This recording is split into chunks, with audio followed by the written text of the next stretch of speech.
let's go all the way back to the beginning of your relationship with soccer. You had a ton of siblings. Where are you in the mix? Were they playing soccer? What was your introduction to the sport? So I'm actually the oldest of four. Um, First one to kind of trial and error with soccer. My parents had my mom was a dancer, so she had put me into the dancing. I don't have any of the rhythm. She tried gymnastics, can't do that either. And then my dad is a big golfer. He put me in golf. I was pretty good at it, but I was bored. I wanted to run, I wanted to be a part of a team. So I remember growing up in elementary school, I was always trying to play basketball. I was always doing the sports with the boys. I just want to play any sort of physical running game. I didn't care how old I was, how small I was. I would play basketball, and then some of my friends started playing soccer at recess. And so that's how I kind of got into it. I enjoyed it. I begged my parents to put me into tryouts of like my local town rec center. And that's kind of what did it. My siblings were much younger than me. I think once I had started getting into soccer, my sister was doing the same thing. And then my both of my brothers are 7 years younger. So they kind of did it, but they didn't really enjoy it. But it's okay. I mean, the nature of soccer in the US is that you kind of get started really early and then you just play club until college recruitment. Is that the experience you had? I would agree with that. And with that, I think I started playing a bit later. I wasn't actually onto a recreational team until fifth grade, I think, of elementary school. And I know at least a lot of my former teammates and friends that they had started playing when they were very, very, very young. So that's why I kind of say that I started late. And I played recreational for 2 years and then I started getting into club. So I was in like sixth grade by the time I started club soccer and then just kind of hopped around from club to club after that. Where was your priority in high school? I feel like that kind of makes the delineation a bit. Yeah. Um, I would say my priority was definitely soccer because that's the stage of your life as a soccer player to really hound down on getting recruited by colleges. So I would say that was definitely something that I was the most committed to, and I would do cross country and track in order to help my soccer game fitness. But soccer was always my number one. I was on the high school team, and then I would go from high school trainings to my club trainings. And yeah, I think that's what really had me dialed in was trying to get recruited to a college at that time. What was your recruitment like? It was different than a lot of people. Um, I grew up going to a bunch of different ID camps for different colleges. We would do tournament showcases at different colleges.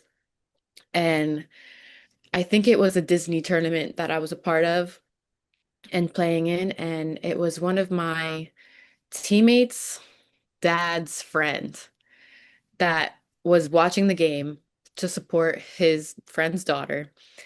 And turns out that the friend was former classmates with the head coach at Rollins College.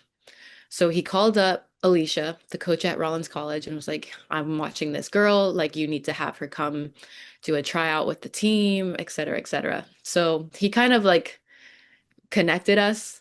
And so Alicia had invited me over to Rollins College to do a training with the team, get to know them. I think I was a junior in high school.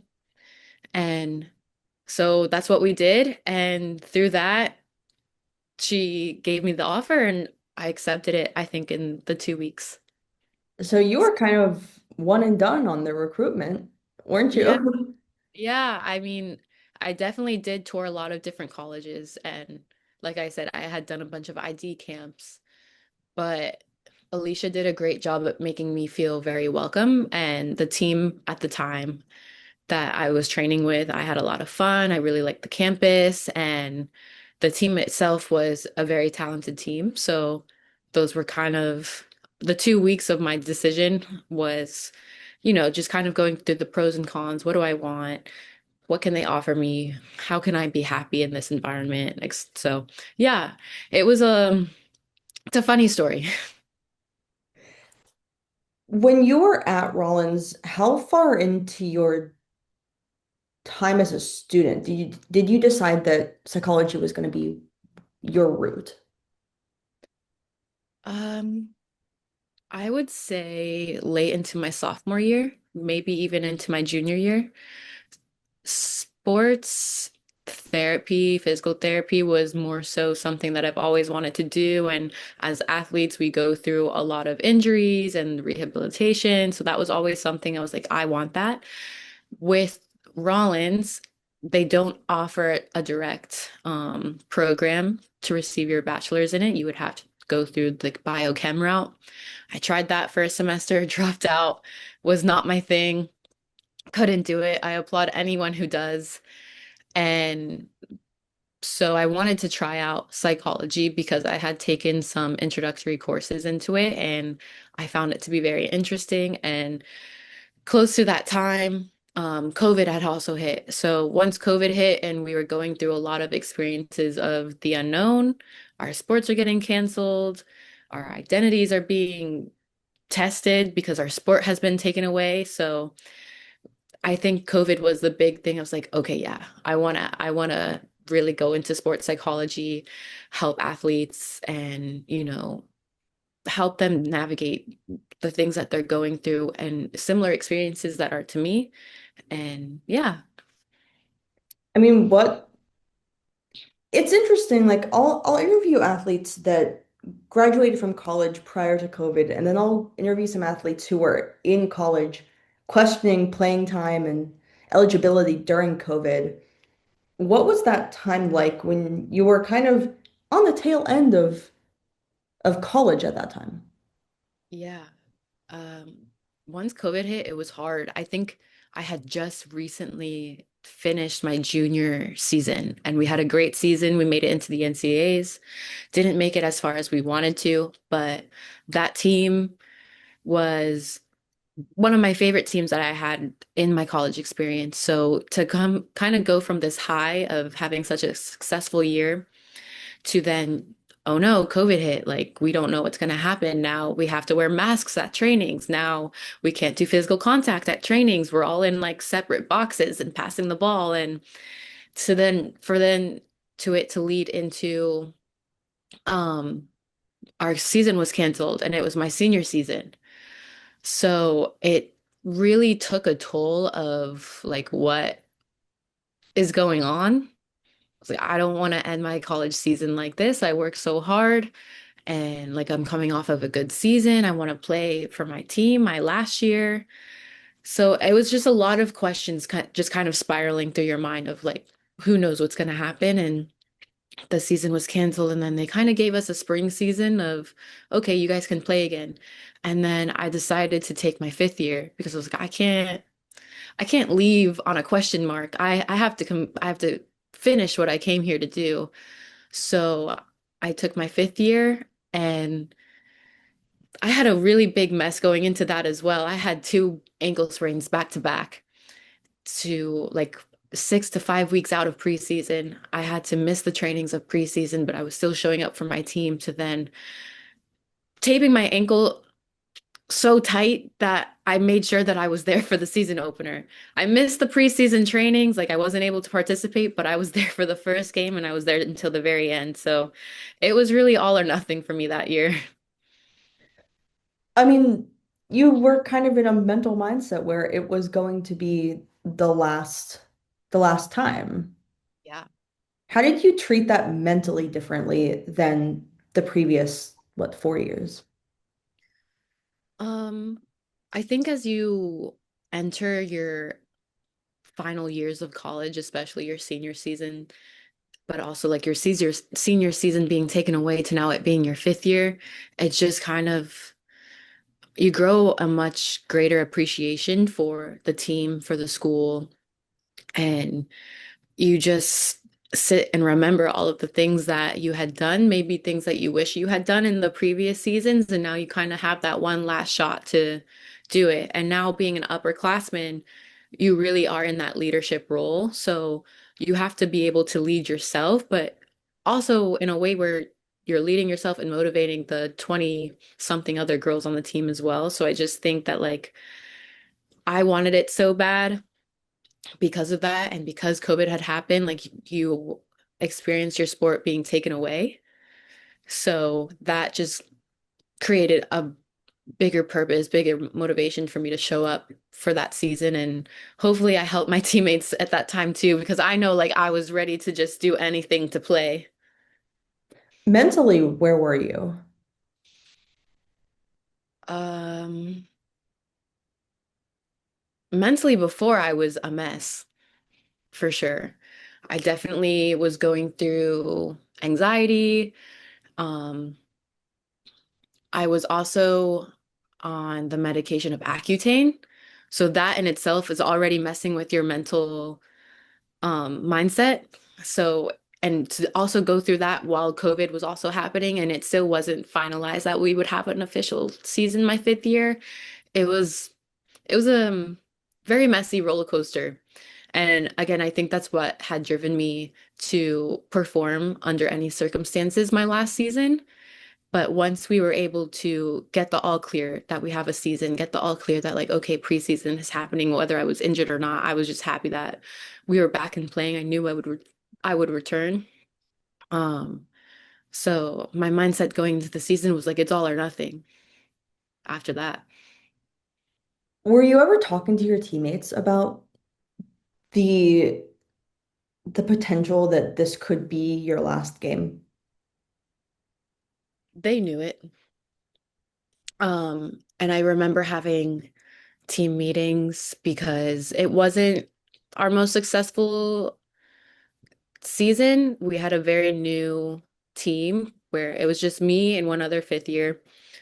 Um, I think we had maybe one or two seniors. So we had a very young team. And because prior to this season, it was the COVID year that was taken away, we lacked experience. Um, but I think with myself and my other teammate China, who was the other fifth year, and how much we wanted it. I think we made them want it as well, but just with the lack of experience, as I was saying, when it comes to the conference and the playoffs, and you're also young, so you're like, oh, like I have 3 more years, I have 4 more years. Like no, like it's so limited the amount of time that you have to compete with this team. But I do remember being in the locker room and some of my teammates because I think the national championship was supposed to be on my birthday or something. And I just remember one of my teammates being like, we want to be in the championship for Gianna's birthday. Like, come on, let's get our shit together. And I'm just like, okay, well, they want it. But it's just my big thing is you if you're saying it, you got to do it on the field. Unfortunately, results didn't play out in our favor. We lost in penalty kicks during a conference playoff game, and we didn't get the pass into the NCAAs. At what point after that did you realize that you could continue playing soccer? I knew I always wanted to continue playing. Um, I just wasn't sure how to exactly do that. It was such a new field for myself, and because how I had said previously, I'm the oldest child of four, and it was really trial and error, like learning the process of college recruitment, handing out your flyers. My dad would print out player profiles. We didn't know how to do it. He observed other parents of other teams kind of doing that at the college showcase tournaments. And my dad learned how to do it and was doing it for the players on my team as well. So it was really just trial and error. And so the same thing happened again once college was over and we had to try to figure out how I could go abroad. It was always my biggest dream to go play overseas in Italy. And luckily, from one of the club teams that I had played with, we had a connection of one of the team directors, team coaches, had a relationship with the program called Rome City Institute, which is located over in Rome, Italy. And with that, we were able to just kind of work something out. I wanted to get over there as quickly as possible. So that required me to go for a master's degree. So to get my student visa and stuff, that was the quickest way for me to kind of get over there. And then through the program itself, they kind of set you up with different trials, different teams, and then you could get picked up or you don't. I mean, so that ended in a sport management master's degree and a chance to play abroad where you wanted to. I mean, that seems like the best of both worlds. Oh yeah, I'm very happy it ended up working out. And living in Rome was probably one of the best places you could move to ever in the world. So can't complain about that either. What was the cultural difference of playing in the US versus playing in Italy and specifically in Rome? Hmm. I'll always say that at least the biggest difference between the US and playing in Europe in general, I think, is the US puts a lot of emphasis on athleticism, whereas over in Europe, from my own perspective, my own experience, I find it to be more technical based. Because in the US, you see us doing a lot of fitness tests, a lot of time in the gym, just a lot of time just working on that athleticism part of you that's going to help benefit you on the field, whether it's with speed, strength, power, etc. With Italy, it was different. It was a lot more field time and a lot less gym time.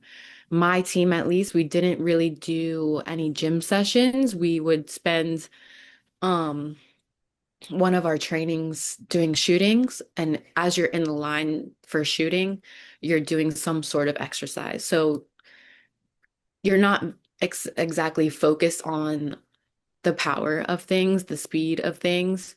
It's just more so to maintain that muscle. That's such an interesting aspect of the game to point out when you're surrounded by a sport environment that prioritizes power and strength, and then you go kind of to the complete opposite side of what's important in the game. Yeah. How Yeah. did, what did you focus on? Um, well, luckily with the program that I was doing, we had kind of like an academy training in the morning. So we would spend the mornings doing trainings with the program itself. And then you would go off and do your master's classes, your bachelor's classes, gap year classes. There's different programs for different students. And then after that, you would go off to your club teams at night. So although I was not necessarily in the gym for those performance reasons anymore, I mean, even in college, once you're in season, you probably have one gym session a week because it's a lot of games back to back. So it was different, but I could say that at least I prepared very well in the summer leading into me going into Rome.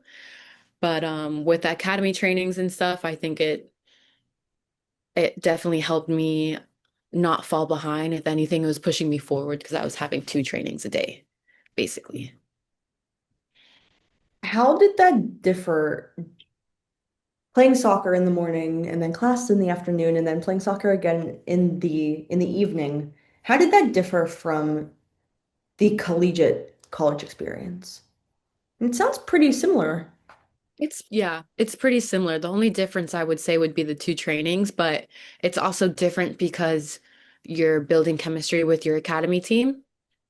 I say team, but you don't necessarily play games with them. Sometimes we had done friendlies against other Italian teams just to see how we could perform as an academy and see if like our skill level and our techniques have improved, our game IQ. And for some girls don't get recruited to a club team because it's limited. It's limited international players and limited teams that are local to Rome. So it also gives them that playing experience. But yeah, I would say that's the only different team is that you're kind of a part of two different programs, whereas in college, you're really just focused on one.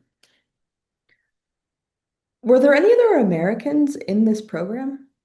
Yeah. So Rome City Institute, I would say, is primarily American students. They do recruit a lot of other Europeans.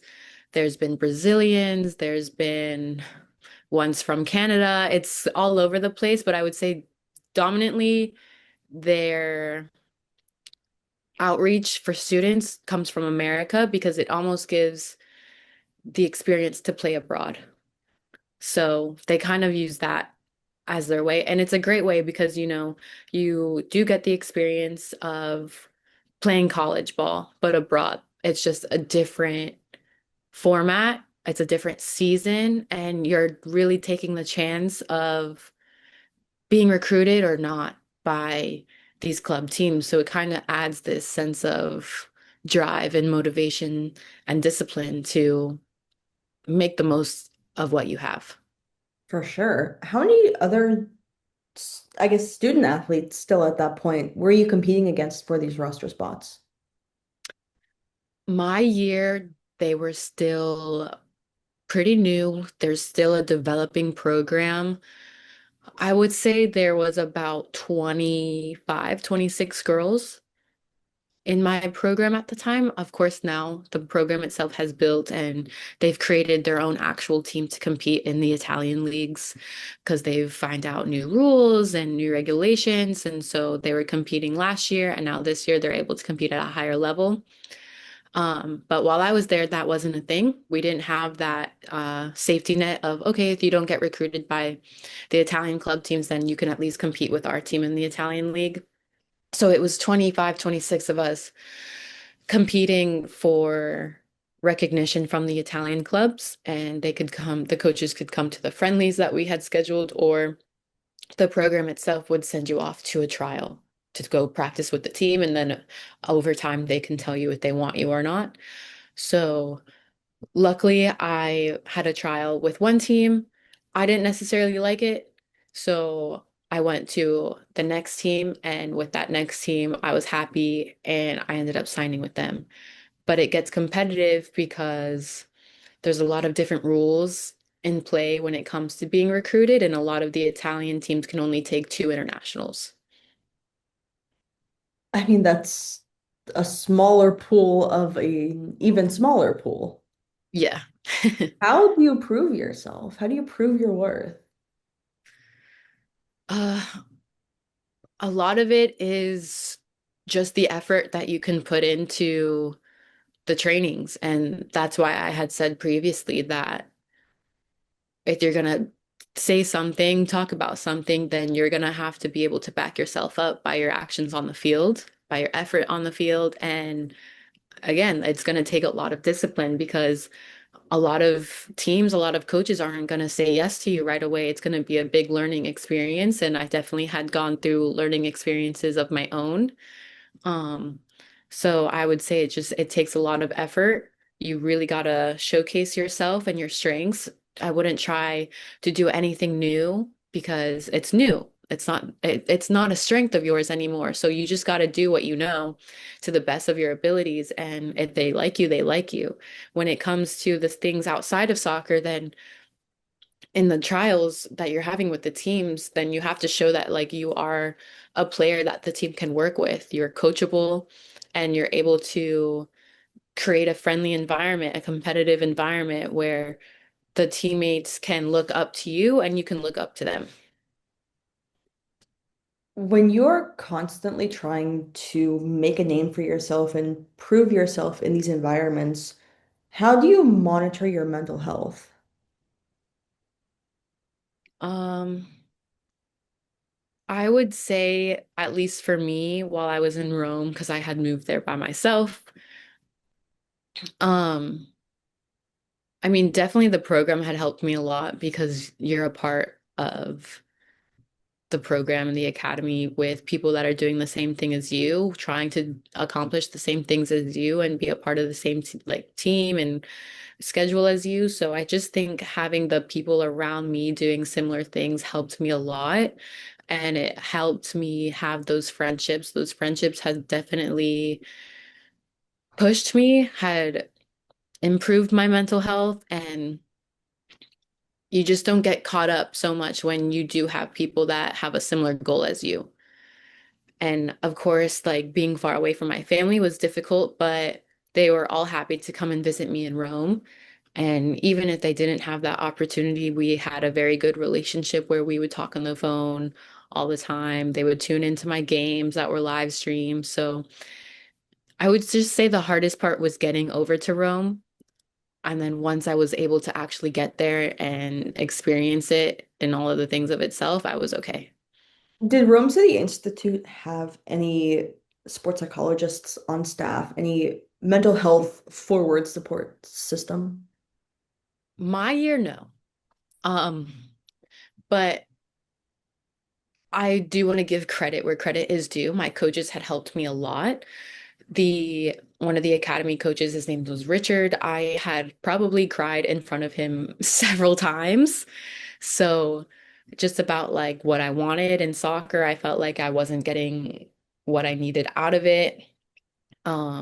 I gave him a hard time about like the trainings, like I need to be pushed harder, like I can't, just kind of doing those things and just I was able to be vulnerable with my coach about moments like that. And I think that's a great thing to have if your program does lack that sports psychologist position, that at least I had a great relationship with the coaches and the staff where I was able to seek advice from them.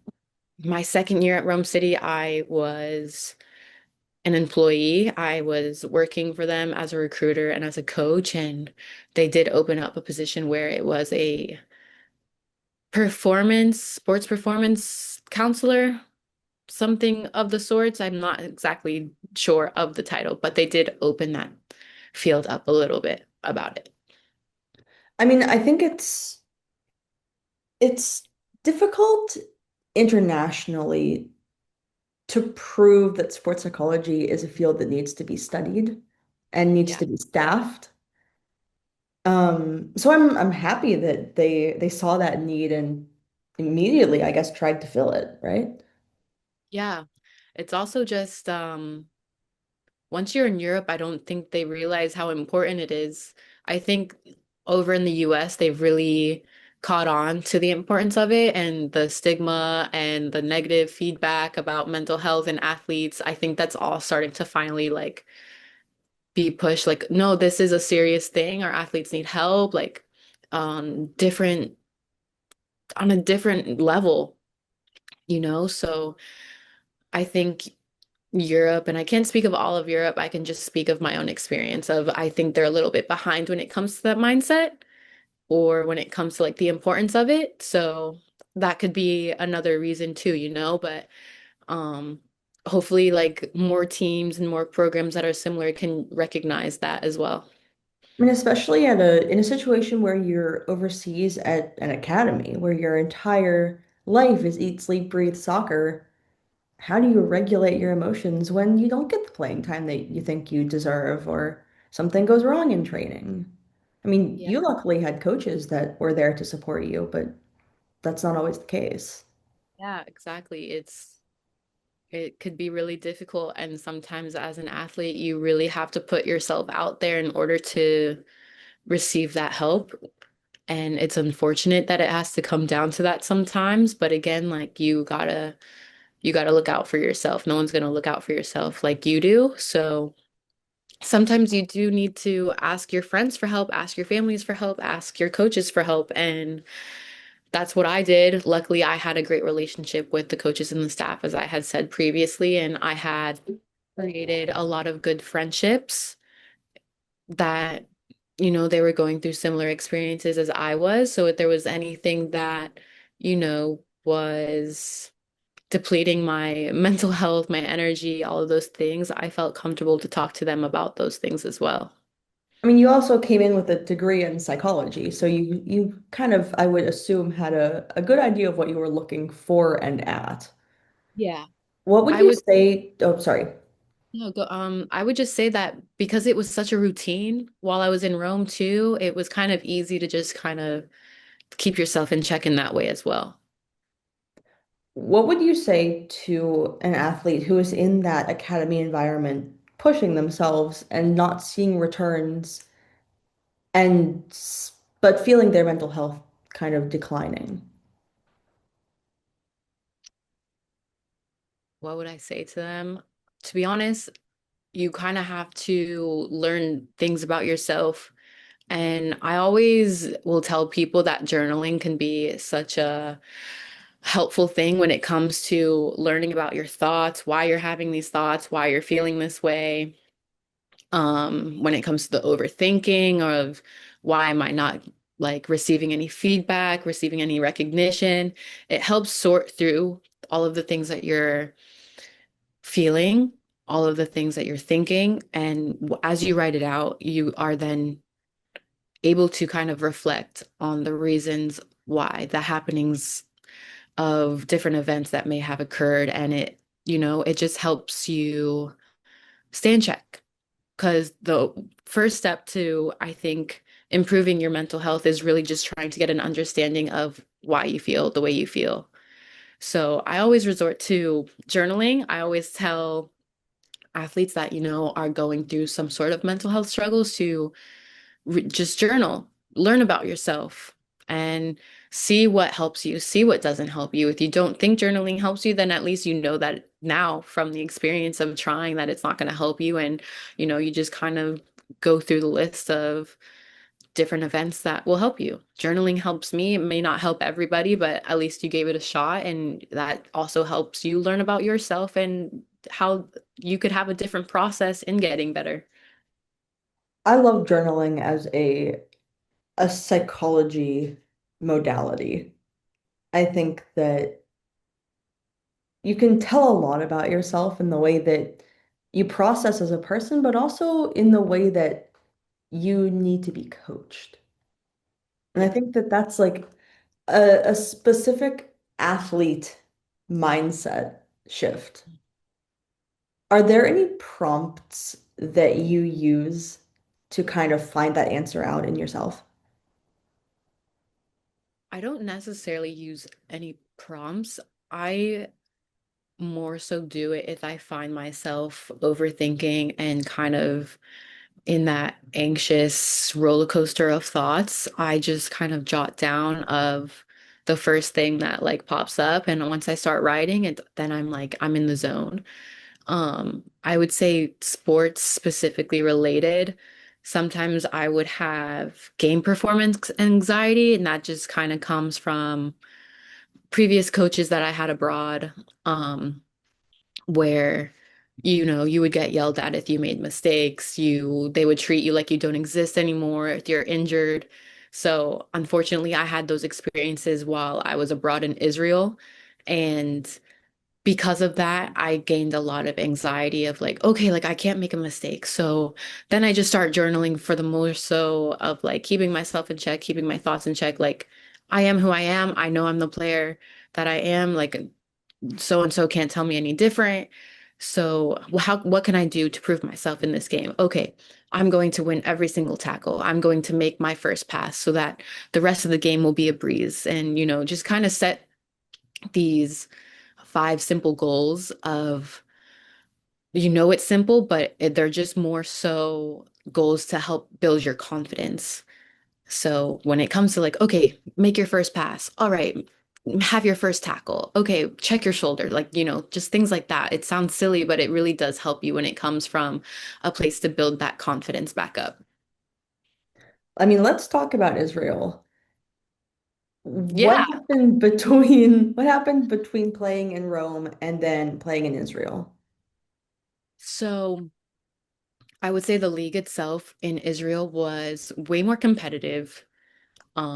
It was the Premier League for Israel, whereas in Italy it was Serie C. Italy, up until recently, I would say maybe 2 years ago, they had just announced their soccer leagues as professional. So they are pretty behind when it comes to the women's soccer part of professional soccer. In Israel, it was for the Premier League, like I said, and it's very competitive because the first place team in the league, they get to go compete for Champions League qualifiers. So it adds this whole new motivation of wanting to perform and wanting to win because everyone wants to play in Champions League. It's an incredible experience to have. And so, in order to do that, you really have to be focused and play hard. So, there was a lot of added pressure, I would say, with that. And especially when you do have such a talented team and you know that that goal is very reachable, things get intense. But for that, because it was really that first time of a real professional team and a professional league, and you're competing to for the Champions League, it's very different. So we have 3.5 minutes left on this portion of the interview. I do have a few more questions, so I do think that we'll run over that time. But what was the culture of women's sport in Israel like? Mm, I mean, I hate to make it political, but like there is an inherent women's sport inequity. yeah, it's definitely not equal, and that's not just in Israel. It's in a lot of places. Still, even the U.S. and Europe, like how Italy, for its like for example, like they didn't push for a professional league up until very recently. Um, from my experience in Israel, it's different in a sense of like we're a first professional league team and we don't get to play in the stadiums like the men do. Mind you, we also don't fill the stadiums like the men's do. So there's an inequality of the playing experience, but also the showcasing of the sport. So if maybe it was showcased a little bit more, we would get more fans. But that's with any location still. Women's soccer is still behind when it comes to men's soccer, and it's good to see that there are some countries and different places that are putting more of a push. And but it's unfortunate that some places will still be behind with that. I mean, if we're looking at soccer from a psychology worldview perspective, how did your experiences with speaking your mind and telling other people about what you were going through mentally differ in from team to team and country to country? How my mental How was just speaking about your mental experience was received differently? um I'm not sure exactly how it was received from other people. I think just from the differences in location of Italy to Israel itself may had made my family and my friends a little bit more anxious while I was over in Israel just because of all of the political things that have been going on the last couple years where they're like, "Oh, why would you go?" knowing that like all of this is going on. I'm just like, I love soccer. I It's an opportunity in a first league where you could potentially play in the Champions League. And I need to, make this sacrifice and see where it can take me. When it comes to the mental side of things, I just think, obviously it was really hard to have those living experiences of the stuff that was going on there, and my family had a hard time, but they were still my rock and I was still able to call them and let them know that I was okay. And yeah, it just comes down to staying in check with them because there's going to be a lot of things circulating on the news. So just making sure that your family knows what's going on. So you were playing in Israel until August of 2025. What was the conversation about playing after that? I mean, was it free agency? Were you actively talking to other teams? What was that like? So I entered Israel of, gosh, when was it? July of 2024. And then I ended up leaving May of 2025. Um, there was no talks of what's going to happen after. I had a meeting with the owner about like I didn't want to return, and it ended up working out because they wanted to recruit my position for a different spot because I'm an outside back, wing back, and we had so many players on the team that could play that already that were Israeli. So they wanted to use my international spot for a different position, whether it was another center back or central midfielder. So we had that discussion. It was on the same. wavelength of like I'm not going to return. They're going to use my spot for something else. Um, I wasn't able to play in the playoffs because I had run into different issues with my visa and I was sent home. I had gone to Italy. I had returned to Italy to get my things from storage. My best friend who lives there, Gigi, I was able to get my things from her house that I was keeping there. And then once I had gone back to Israel to return, because there was a big gap between regular season and the playoffs, I'd returned to Israel. They had said that my visa like wasn't there. I had been living there illegally for X amount of time. Yeah. And because of that, they're just like, what are you doing here? And I'm just like, I'm a soccer player. Like, what do you mean? I play professional soccer. And it just turns out that I wasn't on a work visa. It actually never came through. And that I got into the country from a letter that said I would get that visa in like my first 90 days. So I was in the airport for 12 hours. They escorted me everywhere. Yeah, and I was sent home with like a small little duffel bag back to the US. Luckily, I had great roommates in Israel where it was like, you guys need to pack my things. Like I'm not coming back. Like I hate that I don't get to say bye to you guys. And yeah, yeah. That's how my season ended. Yeah. They kicked you out of the country. Yeah. So like whose paperwork didn't get filled out? I don't know all of the logistics behind it. And my advice now to players is to like, if you are going to a foreign country where they speak a different language, make sure you translate everything. Because had I translated the letter, maybe I would have seen that it was like, okay, you will can only get your visa in the 90 days that you're here, but that's also the team's responsibility to be doing that as well. It's not mine. Um, but again, like this is from my experience, I can now tell players like make sure you translate and make sure that your agent translates it or make sure that your agent like is on top of these things as well. At the end of the day, it's the team's job to protect you if they're signing you as an international player. So yeah, I don't know all the logistics behind it. I just know what the lady had told me when I was in the deportation office and how she had asked me like that. I'm just like, I'm a soccer player. I play here. I get paid. And like, oh, so you work here? I'm like, well, yeah, technically, like I receive a salary.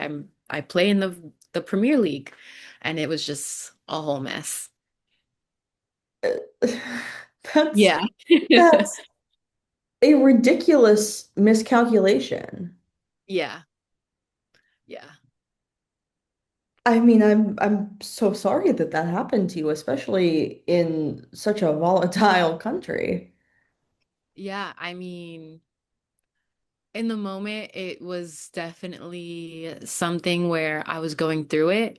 I was crying. I loved my team, regardless of like maybe the issues I had with the coach. That was like a roller coaster, regardless of like, all of these other things. I really had so much love for my teammates. And that was the thing that broke my heart was like, I didn't get to say goodbye to them. Um, and I'm not going to go back to visit them. So it's just kind of like this long distance friendship at a point where I'm not going to see them. So, and knowing that while it was all happening, it just made me upset. Of course, I spent almost a whole year with these girls. And yeah, I would just say that was the hardest part. Obviously, being in the airport for so long, it was definitely mentally draining. But I talk to my family and we think that, everything happens for a reason. And although that reason may not appear instantly, you know, things do end up working out and I've been able to experience a lot of great things this last year that maybe I would not have experienced if that had not happened. At least now I can be an advocate for make sure you read your contracts, make sure you read all of the things that are given to you because this doesn't just happen to me. It's happened to so many other players that, play internationally because teams, unfortunately, being players, you're looked at you're looked at as not people. You're looked at as if you're meat being sold in the meat market. Like, oh, I need a player that looks like this, weighs this much, and, has a left foot. I need this player that looks like this, like this, like this. Like you're not looked at as human beings anymore. You're looked at as a product. How are you going to help? It's a business, it's an organization at the end of the day. So that's why I'm always saying you got to really be there for yourself in moments for these things. I mean, that's an incredible way to kind of cap off what seems to have been a just a whirlwind last few years. Oh, yeah. Definitely a huge learning experience. When did you,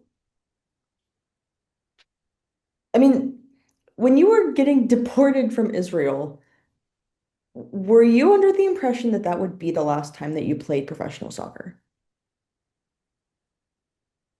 Mm, yes and no.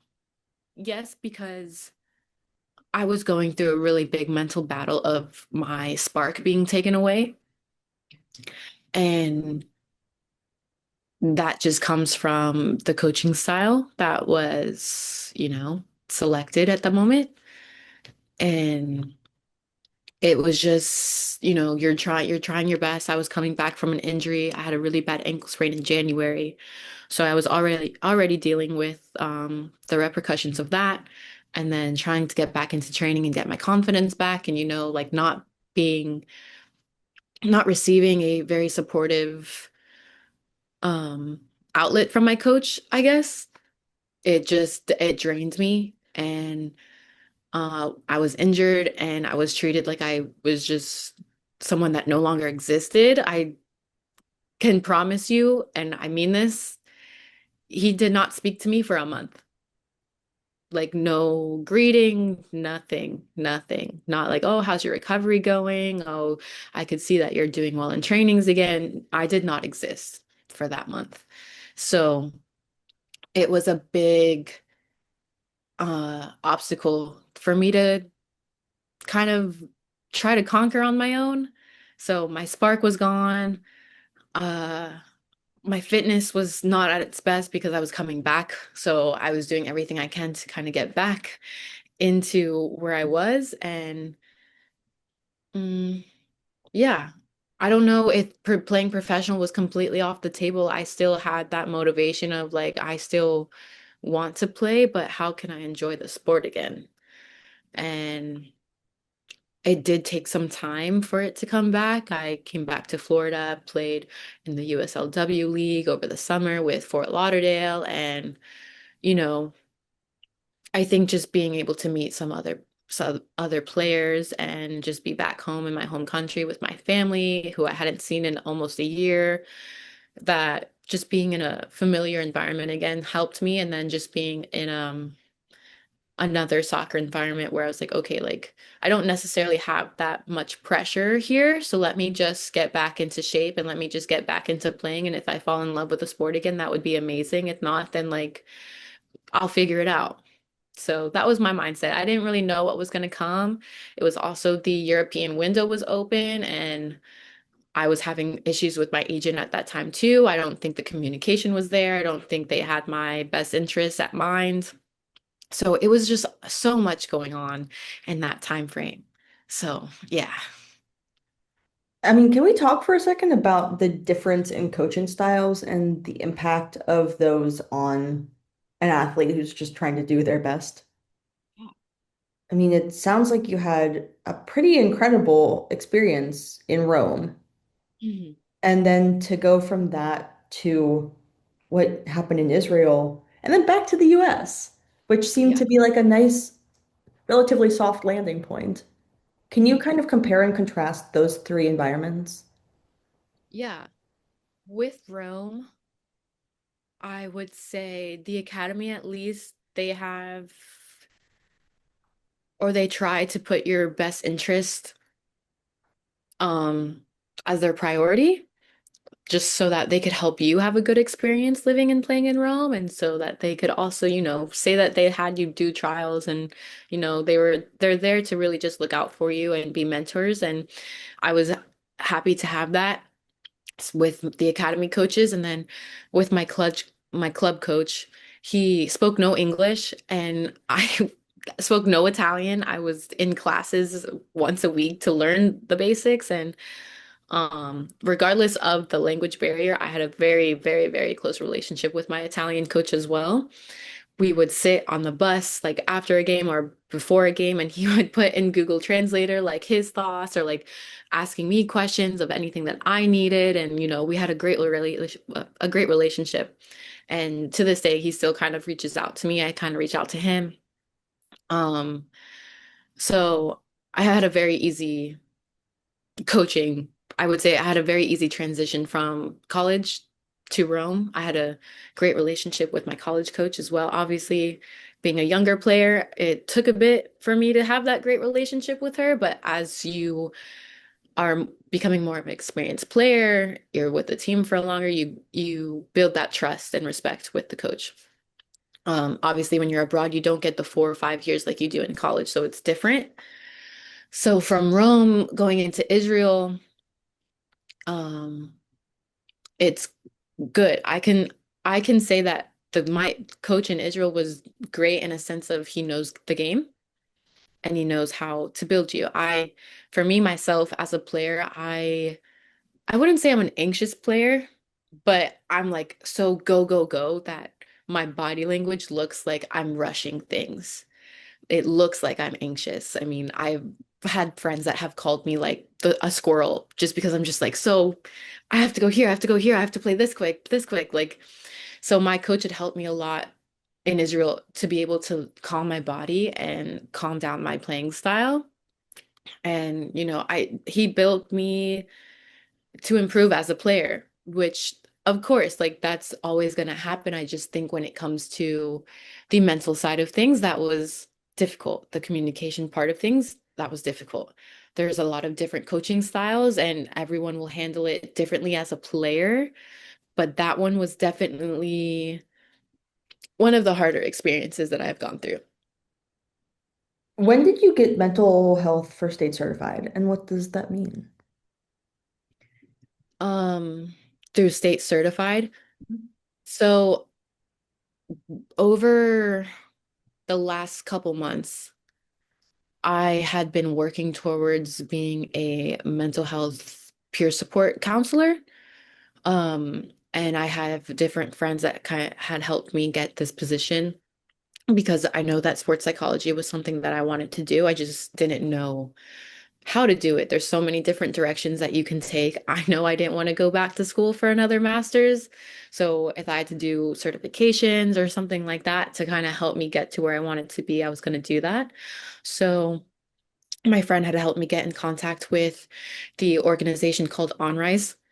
And with that, I was able to speak with Derek, who is in charge of the entire organization. And through that phone interview, he enjoyed who I was. I enjoyed his purpose of what OnRise was to help athletes in their mental health journeys.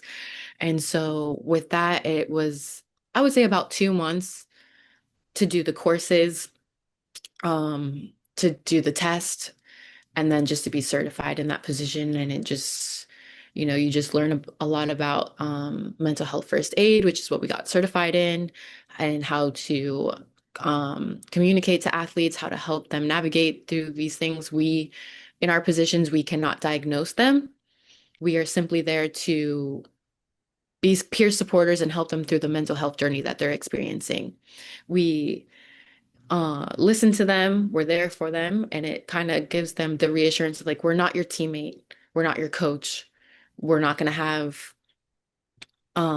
any sort of like opinions that is going to negatively affect you as a player and your play time and all of these things. We're just simply there to be that unbiased listener and support you and, just kind of mentor you through these things. So, yeah, that's kind of what got me into the position that where I am now. And I've been actively being a peer support counselor for since December now. So it's still pretty new, but I've been enjoying it. I mean, what does that look like as a facet of your daily life? So it's not an everyday thing, but with OnRise and how we run, we athletes can schedule appointments with you, and it's 45-minute sessions, I think, and it's just kind of opening the floor up to them. But because I would say it's more of a part-time thing, just depends on how many athletes you have that, you know, I just go on about my day. Like I'll do my morning routine. If someone wants to have a meeting with me in the afternoon, we'll do that for the hour. And then, I have a night job, so I go to my night job after. There's no really specific daily routine or daily thing when it comes to the job. I'm just, once I see that someone booked an appointment with me, I'm just happy to help them navigate their own journey and help them kind of get out of a rut if that's what they're feeling, or if they need just insight, or just someone to speak to. Simply, I'm happy to be here for that support because I've gone through my own experiences. So it just makes me happy that I'm able to help others figure out the things that they're going through, because I wasn't necessarily in that position as an athlete. I didn't have those resources. So I know you say athlete peer support. Are they peers? What's the demographic age-wise? So it depends. We Obviously, I don't know everyone that is a part of the organization because it is predominantly online, like how we are meeting right now. Yeah. But we say peer because we are all former athletes, whether it's collegiate, professional, or current athletes. We are still kind of in that same age range, if not like we still have the experience of just like a couple years out. So peer support in a sense that we have similar backgrounds, similar experiences. And for the athletes to know that we are also athletes, it kind of gives them that reassurance of like, okay, like they'll have some sort of understanding of what I'm going through because they must have gone through something similar as well. Yeah. How did you end up representing Puerto Rico? That's a crazy story in itself. That I mean, I was doing some research for this interview and I saw that you had started posting about representing Puerto Rico. Yeah, so How did that happen? oh my gosh, long story. When I was in Israel, I had reached out to one of my friends a year from now, actually, about a year. I don't know exactly the date, but I know it was in March. I had reached out to her because I know that she represented Puerto Rico for the national team, and I had met her through different soccer events that our friends had put on in Miami. So I reached out to her and I was just like, hey, because I had said previously, I was like, I'm not trying to play in Israel anymore. I want to see what I could get on my soccer resume to help me as a player and to um help me gain recognition. And if that means to put myself out there and get other experiences that other club teams are going to respect, then I'm going to do it.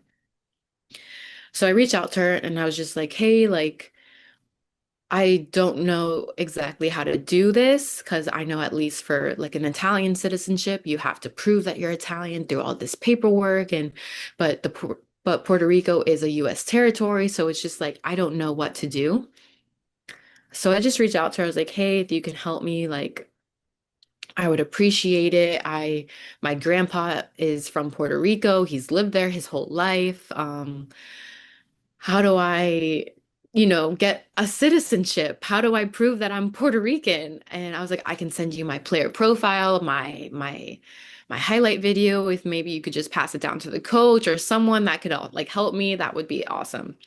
And so she had sent it to them, and it's just kind of like a waiting game. You don't know if you're going to hear back. You don't know if they're going to like you, if they're not going to like you. So then I ran into her in December at another Miami soccer event, and we were just speaking. She's like, I know, I haven't heard anything. I was like, no, it's okay. Like, this was kind of a period where I didn't make the summer window. I didn't have an agent that helped me in the summer window get recruited. And then it was just like I was receiving offers, but they weren't real offers. I'm 27 years old now. Like I need something that's going to help me financially be stable. So I was picky, but I was also not receiving anything that I felt like was worth it to go back abroad. So I was just in this period at this point of like, I don't know if I'm going to play professionally anymore. I'm just gonna like I'm going to enjoy the sport. I'm going to really lock into my sports psychology career and like just work and make money and just enjoy my time. So I ran into her and she was just like, "Oh, we haven't heard anything. I don't know." I'm like, "That's okay. Like I'm not worried." I was like, "Thank you for your help anyways." Yada yada yada. And then so me and my boyfriend, we go to Puerto Rico in January just for a vacation. They have a festival called Sanse, which is big cultural music, food, events, and it's just for a couple days. And we just went for the fun of it. And while I was there, my friend texted me. She's like, "Hey, the coach, he might contact you in the next couple days." And I remember showing my boyfriend the phone, and we were just like, "What? Like, this is weird." So whatever. I was like, "Okay, great." And so 2 days when we get back to Florida from Puerto Rico, the coach messaged me setting up a call, and um I was on the phone with him and he was just getting to know a little bit more about me. He saw my video. He knew I was a free agent at this moment, but he knows that I'm playing like all the time. I'm training. And yeah, he was just like, "Well, we would like to invite you up for like our upcoming camp. He's just make sure that like you're in shape and we'd love to have you and, see how it goes." And I was just like, what, what is this world? How does this happen? So yeah, that's the story. And I just came back from the Puerto Rican camp almost a week ago. I mean, what was that like? Because now you've played in three very different locations. Yeah. I mean, did you feel like a fit in Puerto Rico? Um, it's different because with the Puerto Rican camp, it's very short. It's not like we're playing in a league that's multiple months out of the year.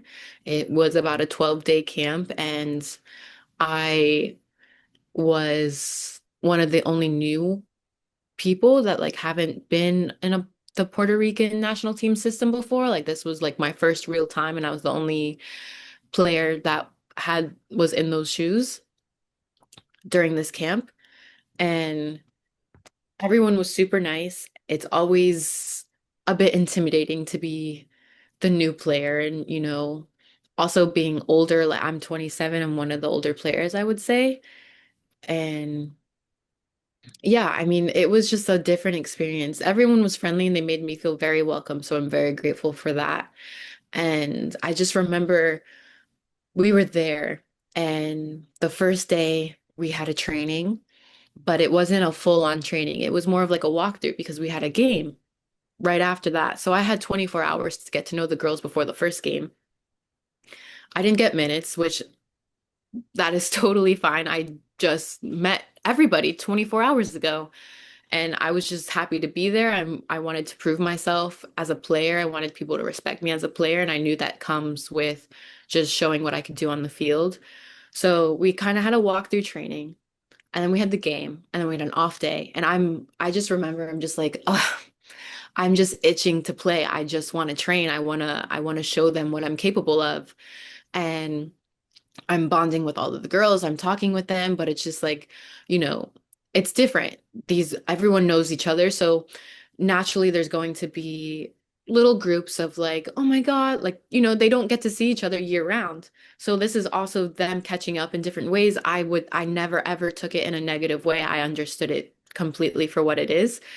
But I just knew I was like, I need to train because at training, like we are all one. It's one group. Everyone, you get to know someone more as a soccer player when you get to play with them. So I was just itching, itching, itching, itching to just finally play. And we had like 4 days of actual real trainings before we had our second game. And with that, I felt with the first training like that, I felt like I was fitting in really well. I was making friends with all of the girls and I had a great time. I mean, what can we look for next from you? I don't know. I'm surprising myself with these things as well. Um, I'm grateful for this experience with Puerto Rico. I think it was kind of just a sign of like, don't give up. You don't really know what's going to happen. And this is why I say that, things happen for a reason, even though if it's not something that happens immediately, like things will happen and things will work in your favor if you maintain that positive outlook on what you're doing, as long as you're putting the efforts into the right things. Um, but yeah, I'm just hoping that from this experience that I can maybe send some teams some emails and if I can, be a practice player and kind of earn my spot onto a roster, that would be ideal too. I don't think I'm necessarily looking to go abroad again. Um, so I would say that like my goal is to really try my shot in the USL Super League here in Florida. Yeah. Um, is there anything that you think that I missed about telling your story?